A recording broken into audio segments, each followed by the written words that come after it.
I'm a member of hapu o Mataitai. It's a group of 14 hapu, both coastal and inland. And out of that group, hapu marae, we appointed representatives to sit on a subcommittee, we call it a subcommittee, Te Rotu Kaitiaki Whakature, or Te Komiti Kaitiaki Whakature i ngā Tangaro. Long name, special meaning.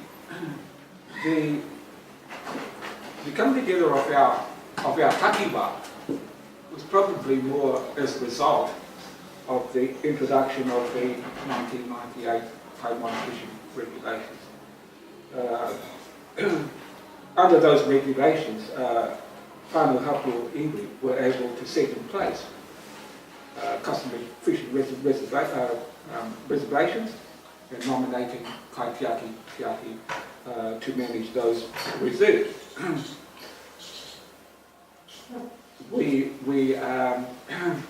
In that process, we set aside an area of Hokianga, which is the top right-hand side as you look up,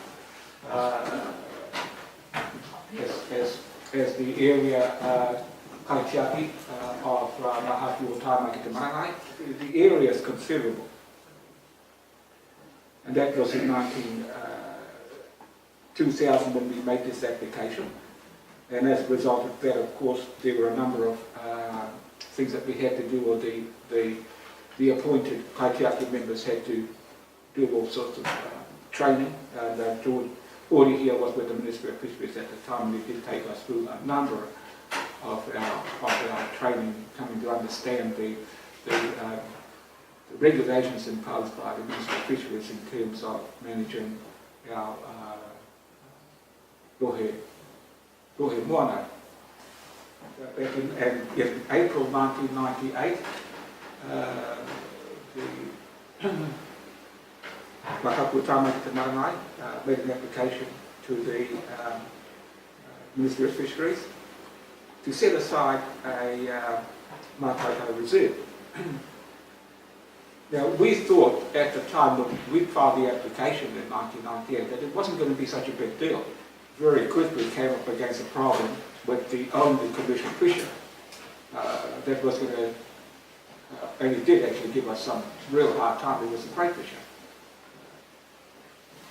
We had decided in our conversation with him on a one-to-one basis was, okay, look, what we'll do is he fishes within the area of our proposed Mataitai.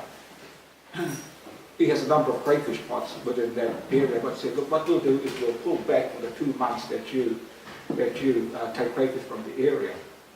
But then there's going to be some recompense, if you like.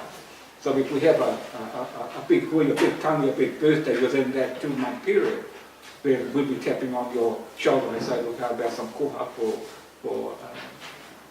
whatever it may be.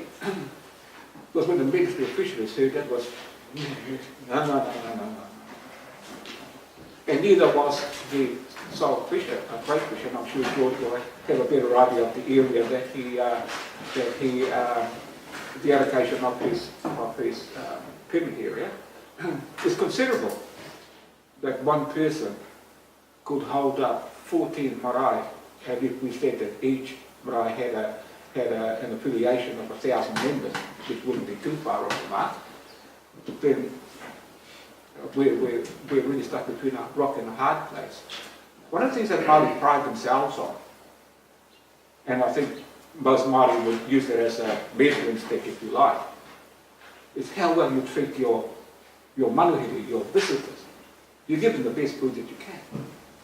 So that doesn't go away and bad people that didn't treat us too well.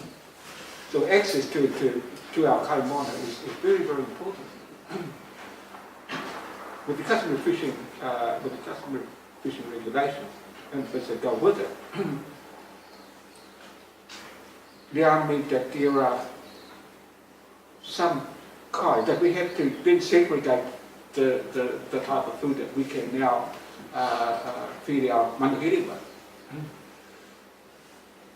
Right now we're limited to mussels and kina. We find that crayfish is a luxury, and so is Colin. We filed that application in 2008, and it went through fits and starts, I must say. The main problem that I could see was dialogue between the parties, the applicant and the then Ministry of Fisheries. It wouldn't be until months down the track that we said, well, where are we going with this application? And we said, well, look, you haven't done this, or you haven't done that, or you haven't done the other thing. So then we would find out what that is, then we would sort it out, and hopefully, within a few weeks or a few months, that the Mataitai application would be approved. But from 2008 to 2013, it hasn't yet been approved.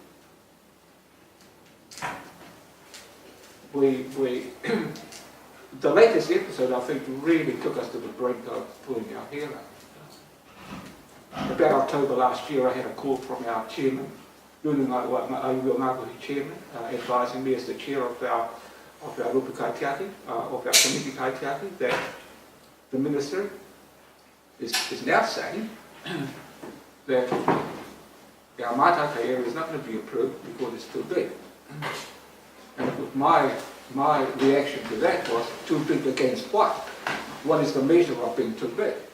And again, we heard word in the street from a representative of National up there in Kirikiri, and he's going around saying, well, look, the minister's not going to be approving your Mataitai application because it's too big. Now, why hasn't the minister come to talk to Committee Kaitiaki personally and tell us rather than getting it through the back door? And to me, this is the manner in which we've been treated, if you like, since we filed our application. My argument with the Minister of Fisheries was this, that in 2008, Jim Anderson opened the Aotea Harbour Mataitai Reserve of 40 square kilometres, where our one is 26. It sounds not quite right to us, but unfortunately, in our discussions with the ministry, there was no way that they were going to back down in allowing the maintenance, if you like, of our original application of 26 square kilometres. So from a Māori perspective, and from a Ngapuhi perspective too, I might add, we believe very, very strongly that if the Te Puna Mataitai application is approved, it will be the only Mataitai reserve in the whole of Taitokerautia.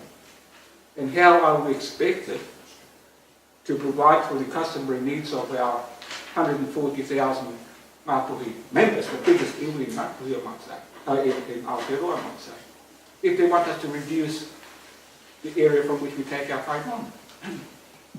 Doesn't work with us. But we then asked for a meeting early as possible in this new year, which we did on the 15th of February. We were then told in no uncertain terms that the minister has the last say. This is what the minister wants.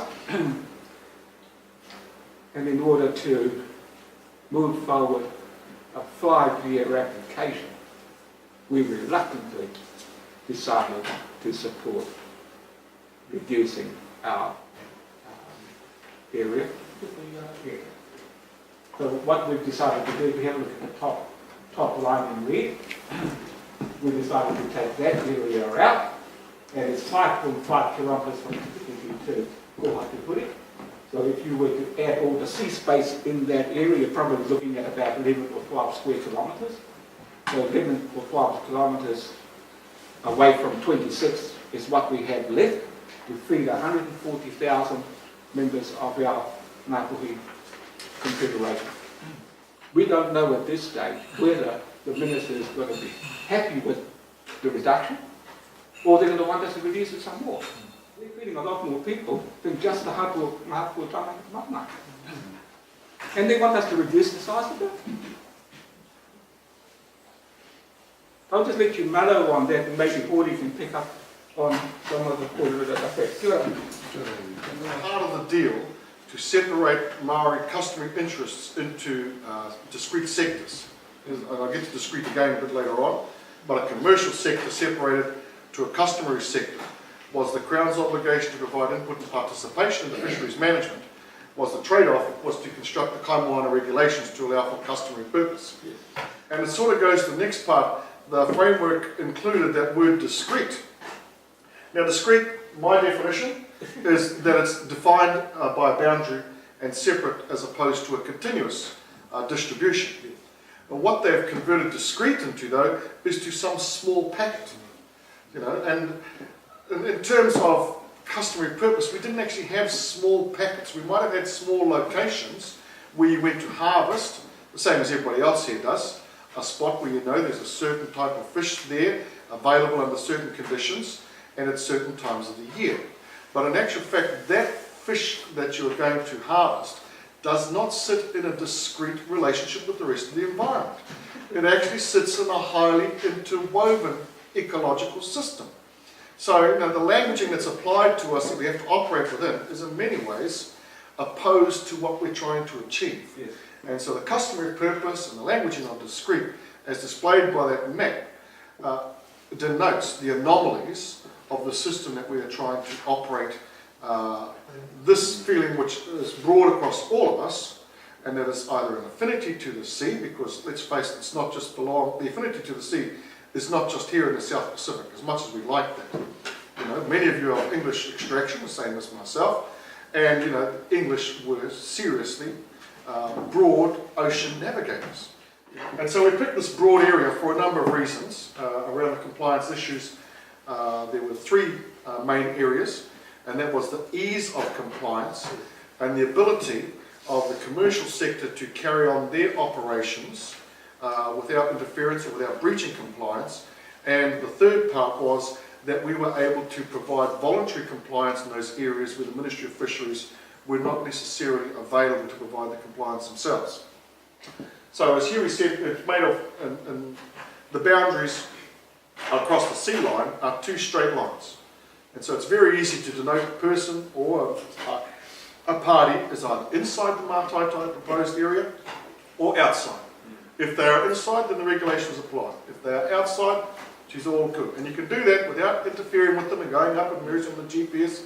Just sit behind the rock, sit on the rock, sit anywhere, and look along the sight line, all done. So easy definition about who is involved or may be subject to the regulations at any given time. The other criteria that we used to evaluate that fishery as their proposal was the recognition, and within the regulations, you have to, if you want to enact bylaws, go back to the general public for agreement, broad agreement, that the bylaws should be instituted. So if that was the case, we had to put up a deal, because you know, you understand the political nature of these sort of advancements, and you actually have to get buy-in from as many people as possible. So one of the decisions there was, let's establish something that's got high value for non-Maori as well.